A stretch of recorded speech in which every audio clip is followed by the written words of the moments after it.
They say every jewel of an empire hides a secret of suffering. Long before she became Mumtaz Mahal, she was simply Arjumand Banu Begum, a Persian girl growing up inside the silken cage of the Mughal harem. The year was 1593, and the empire glittered with power and wealth. But inside those marble walls, young girls were raised not for freedom, but for bargains, daughters to be exchanged in marriages that secured kingdoms. Arjumand was no different, or so everyone thought, until destiny placed her before a prince who would change her life forever. At 14, she caught the eye of Prince Khurram, the son of Emperor Jahangir. He would later become Shah Jahan. Their marriage was not immediate.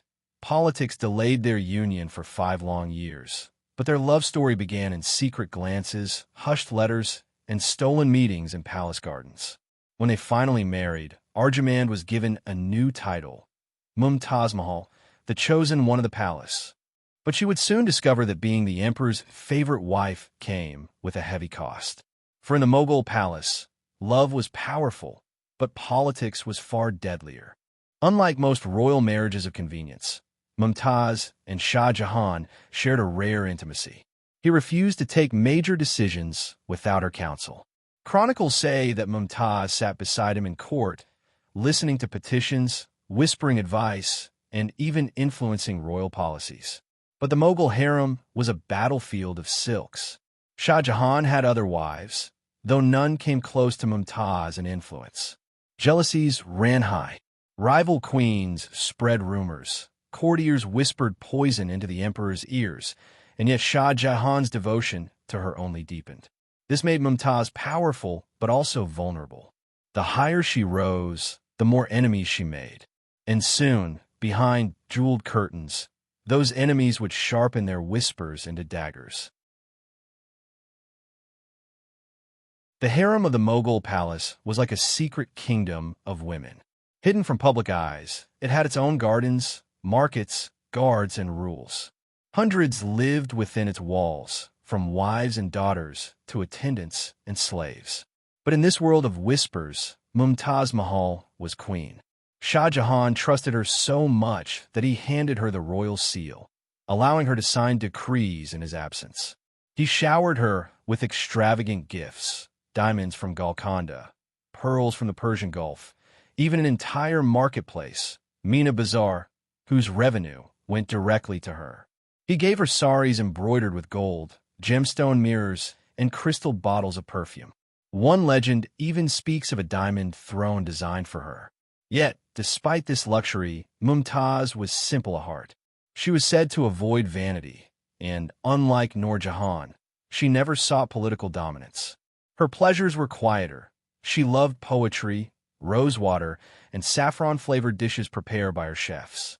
While she never cooked herself, she often instructed her attendants to create recipes she enjoyed. But the harem was not always gentle. Behind jeweled curtains lurked jealousy, rivalries, and silent dangers. Some accused her of using her beauty to control the emperor. Others resented the rise of her Persian family. Still, Mumtaz's calm loyalty silenced most whispers. But her loyalty to Shah Jahan would soon be tested, not by politics, but by the cruel weight of royal duty. In the Mughal world, a queen's greatest duty was to bear heirs, and Mumtaz fulfilled this role with painful devotion. She gave birth 14 times in 19 years, a cycle of pregnancy, childbirth, and recovery that broke her health bit by bit. Each pregnancy came with risk. Midwives, physicians, endless rituals, yet mortality loomed large. Still, Shah Jahan never left her side. He accompanied her on military campaigns, and she traveled with him even when heavily pregnant. But her body was slowly failing, though the empire only saw her as the mother of heirs. This silent suffering became the price of her crown, and with her 14th pregnancy, fate demanded its final price. In 1631, Mumtaz followed Shah Jahan to Burhanpur, where he led a campaign against a rebel force. Despite being heavily pregnant, she refused to remain behind. That summer, in the humid heat of June, she went into labor. The delivery was long, excruciating, and bloody. After 30 hours of agony, she gave birth to their 14th child, a daughter named Begum. But Mumtaz herself never recovered. She died in Shah Jahan's arms at just 38 years old. Witnesses say the emperor was inconsolable. He shut himself away, refusing food, music, or courtly duties for months.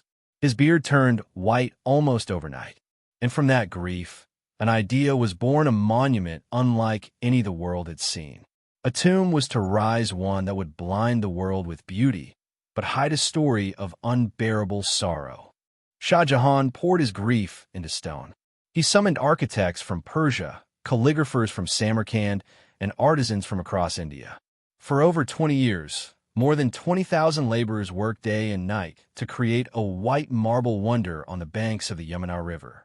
The Taj Mahal was not just a tomb, it was a message.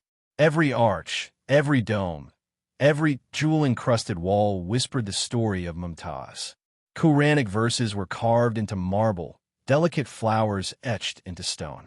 At its heart lay the cenotaph of Mumtaz, the queen who had given her life to empire and love.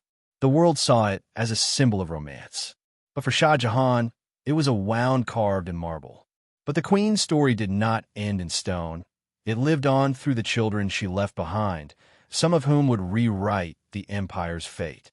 Mumtaz left behind 14 children, though only 7 survived infancy.